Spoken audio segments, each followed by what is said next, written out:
ton up for Marcus Rashford, 63 for him in the Premier League, 100 all in for Manchester United, which is some going for a player that, yes, has played up front for Manchester United, but maybe isn't the most natural goal scorer. Yeah, I think it's an unbelievable achievement for him, especially as somebody who's had to come through that academy. And the pressures that being at Man United's academy and being somebody that they expect a lot from, made his debut at 17, and now, he's 25 today, I think. You know, he's scored 100 goals for them.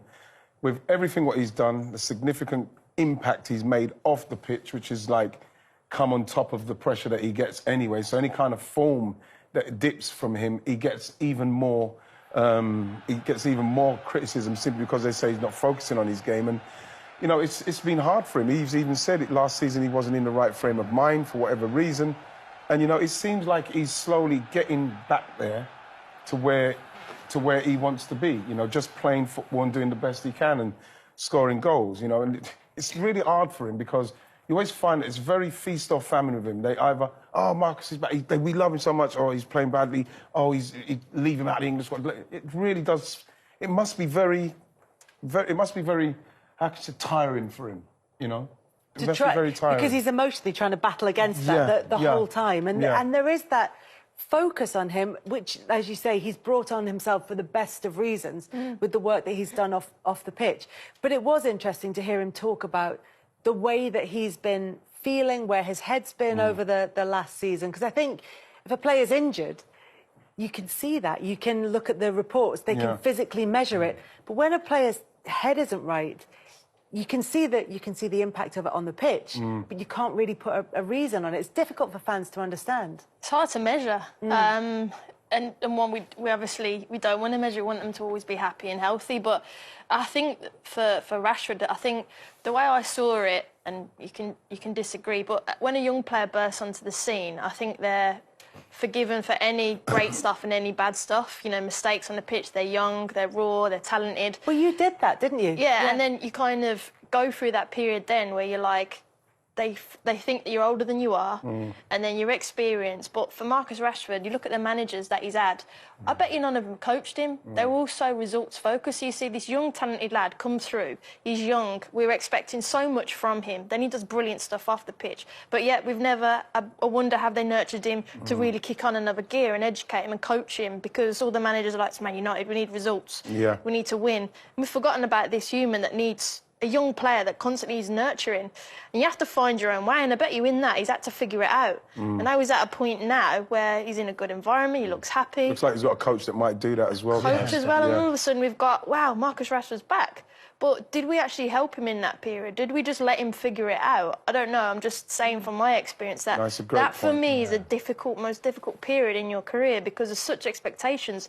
But I felt lost in it, and I wonder, was he feeling the same? And I think that's what I see from him. It sounds like that's what he's saying. Yeah, it's in hard. those years, He credited Erik Ten Hag after that, I think, for those reasons. And Ten Hag said, oh, we told him to work on his heading and on his headers because he missed the one against Newcastle, and there's another one before the goal that he scored or after that he missed as well. And now this is paying off. And I think where your point is perfect is like, I think previous manager didn't tell him, oh, you should do this and let's work on this. Let's go together on the training ground, or you go with one of my assistants and you're going to focus for half an hour, 45 minutes just on hitting the ball that way, or doing that movement, or doing that call or that run. That was non-existent. Now with Ten Hag, it's a very different structure, and that's why I think he's happier as well, because he knows that everything will be done for him at training, either collectively or individually, to get the best out of him. And same with the others. Martinez, Varane, Diogo Dalot has never played as well. Because I think the structure behind, in terms of coaching, is much better than, no offence, but Solskjaer and Rangnick. Well, but also it's about the atmosphere created at the club. That's what Marcus Rashford talked about as well. He said it feels different going into training, going into matches, being around the football club feels different this season. I think the manager has to take a lot of credit for going into a club like Manchester United, which is like, it was like rudderless, man. We don't know what was going on. It was just in the middle of the ocean, going nowhere. And for a bit at the beginning of Ten Hag's regime, we weren't really sure quite what they were going to do with it either. Especially coming off of Rangnick, we don't know what that was all about. And then, you know, he's come in and he's kind of alongside this Cristiano. We never forgot Cristiano Ronaldo's there as well, with everything that's going on with him. And he's not only got the team to try and play in the way he's trying to play, because, yes, they're still trying to get it done, because there was still opportunities for West Ham to maybe get back in that. It wasn't a perfect performance. No. But what you're seeing is a structure of what they're trying to do now. You can start to see it, and there's people fit in it. Marcus Rashford fits in it because we know he's favoured. He likes coming in off that side and attacking it, so they're doing more for that. Dalot, you know, coming off the right, coming inside. We've seen him doing that stuff, what they do at Man City and what Trent does, and he's got the quality now. So we're seeing something happen at Manchester United where there's structure. So in the structure, you can improve. And we're seeing that with, like you mentioned, Dalot. We're seeing it with Marcus Rashford. You know, you want to see it with more players. We've seen this, Martinez at the back. Yeah. I like Luke Shaw. I like Luke Shaw when he's playing well, because he gets up and down there, he gets good crosses in the box, and, you know, he's somebody that, when his mind's right, when everything's right for him, he's a very good player. The same with Eriksen. I think Eriksen's magnificent. The ball, so it's starting to happen for Man United, and I'm not too averse to that, simply because it's a better league. When the top teams are doing well, it's much better. And Erik ten Hag, up to this point, he's done brilliantly at that place with the resources. And the player that you've both mentioned there, Leandro Martinez, is proving a lot of people wrong, because there is a... but I think probably a fair criticism before he played, maybe in the early days when they were 4-0 down against Brentford at half-time and games like that, where people said he doesn't have the physical stature to play a central defender in the Premier League.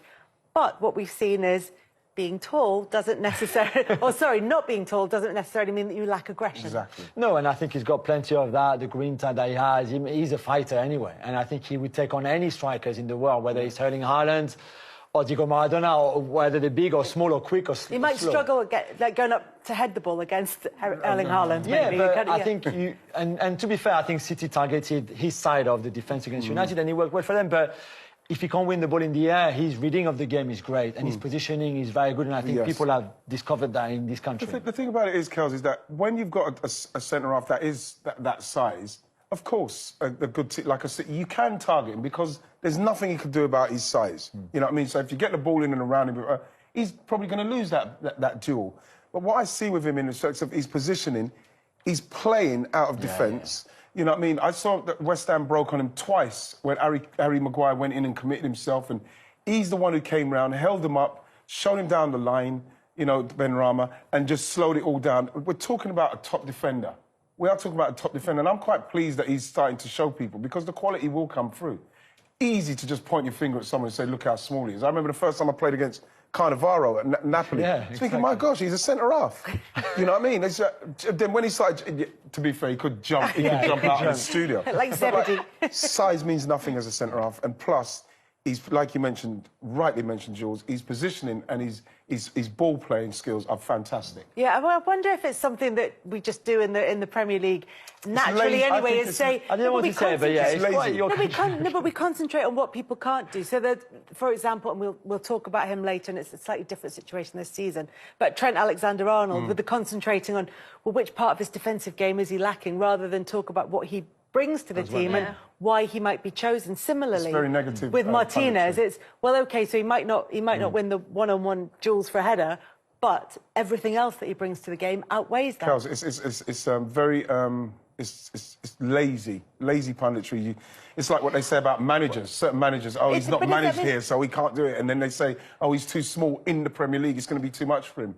But it's a genuine question to ask, though. I mean, it would be remiss not to say before he came in, he's not tall enough. So will he be able to, for example, go? Because there are a lot. We're not used to it, though, are we? Probably there's only been a few, and probably that's probably what we're not familiar with, and it didn't help probably the Brentford game or the teams that do go after that, and then he's gone, oh, there it is, it's highlighted that area, but he's a great technician. That's why he can play holding midfield as well. He can bring the ball out from the back. As you said, sometimes what you're lacking one thing, you have to make up in other areas. So his intelligence is second to none. For all we know, they might be doing that, Kels. They might be playing him there until maybe someone else comes in and then move him into the defensive midfield role. You never know what he's going to... But at the moment, playing as centre-half, I don't think he's doing badly at all. I think he's doing very well, in fact. Might be hard next to Casemiro, though, Wrighty. Yes. Player. Two together, Wow. maybe. Wow. Yeah, you never know. You know, He's they could play two. They played Fred and McTominay for long enough, so I'm I'd sure love they could that, play though. Casemiro and Martinez. Casemiro and Martinez, an upgrade on Fred and McTominay. Just a little one, I think. I'd say just a little one, yeah.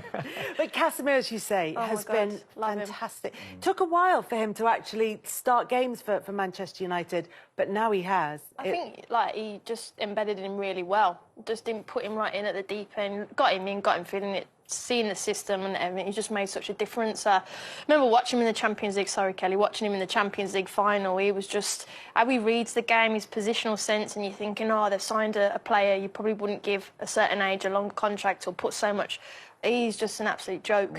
How he orchestrates everything, protects, and you know, you talk about Martinez, but when you've got him in front, to give him that protection as well. And for me, he's been a game changer. There's also sometimes a question mark about, you know, if a team like Real Madrid or a big team lets somebody go, then maybe they're not quite at the top of their game. But we saw that even the reaction to scoring the equaliser against Chelsea was so intense. This is not a player who's, you know, coasting towards the end of his career. No, this is a player who the fire in him is still very much lit. Yeah. It's a winner. And Real Madrid would not have let him go if he hadn't wanted. He pushed for the move. I think this was an opportunity financially as well. Yes. That he could not really refuse. But even then, sometimes that as a motivation means a player isn't necessarily driven in the same way. But that is, I mean, we're not saying that at all about Casemiro. Clearly in the it, mindset though, that isn't he it? has. Yeah, the mindset that he has. It's one of those, again, he's one of those players that, for young players who's watching a holding midfielder, a defensive midfielder, he can, obviously, we've seen get in the box and score as well, with his attitude and the way, he is the perfect person to watch, the way he naturally, he just gets himself into the dangerous positions and blocks it out. You know, this is why I was quite surprised that he didn't start from before, because we're talking about somebody who can deal with any situation. If you could be at Real Madrid for as long as he has with the players he's had to play with, and that to come into Manchester United's team and play in that position, I would have started him straight off the bat. I don't think he needs any kind of like bedding in period, because he's so good. And the next step, I think, just quickly, 2 seasons ago, he scored 13 goals in the league for Real Madrid. I think he's got that. We saw he's got that Chelsea, as well, yeah. But he's got that ability, and once everything is in place, I think Ten Hag will maybe look at getting him into the box a little bit more to use that. Yeah. See, and if he plays Martinez in there, Here we go. Thanks, Kaz. We're getting there. We're all in there now, and it looks like it's all coming together for Manchester United, but not quite there yet. And there could still be bumps in the road, but there's very definitely a plan in place for Manchester United who feel like they are on the up. I counted 3 mentions of the word spirit there, and attitude. How well has he done to build that in such a short space of time from, let's be honest, an all-time low really at times last season?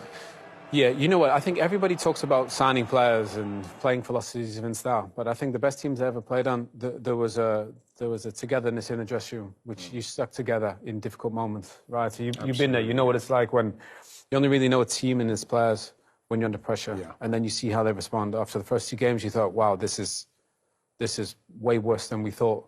And he came in, changed it up a little bit, changed the tactics, played on the counter, less possession.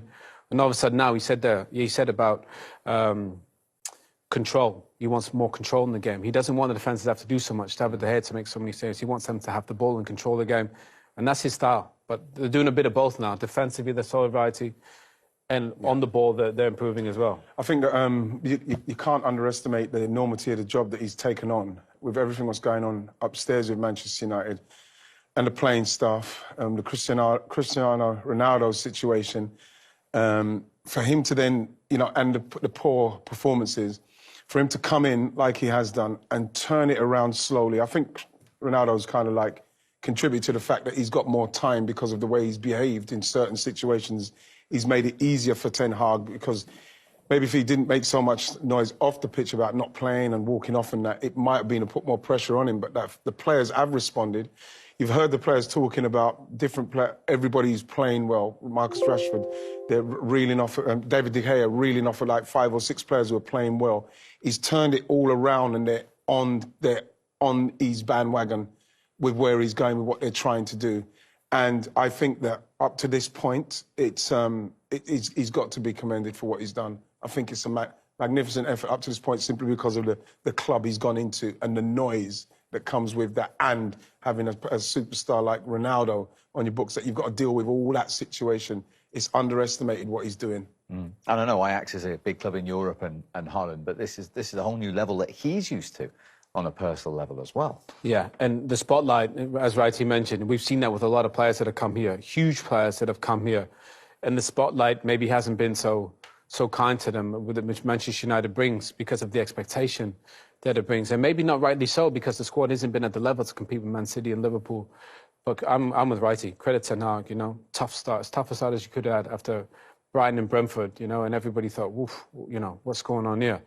And he realised, he made some changes real quick, big calls that he's made. Very calm, isn't he? Yeah, he's calm. You know, and you got to balance the dressing room as well, Steve, you know, which is hard, the emotions of individuals and emotions of the team, but also that the team performs. And the fact of the matter is, they've been some big teams, Liverpool, Arsenal, Chelsea. Spurs, yeah. You know, they're in a good place, and they don't look like they have as many weaknesses as they've done. So he's done a fantastic job. And the discipline side of it as well, which was always levelled at United over the last 2 or 3 years.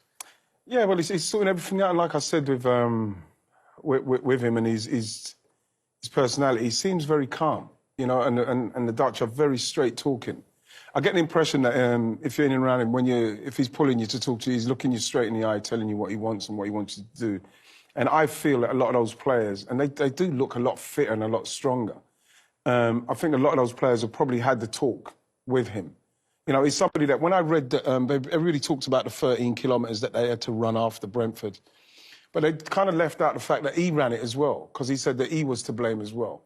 You know what I mean? So, that's cool, yeah. You know what I mean? You know what I mean, yeah. Owen? So we're talking about somebody who's really ingrained, really deep, and you know what I mean? He's not afraid to point at himself as well. So we're talking about now getting into a situation where this guy is probably going to go where they want him to go, depending on what goes on upstairs. Well, listen, we're not running 13 kilometres, but we must run. Both of your former clubs have won today.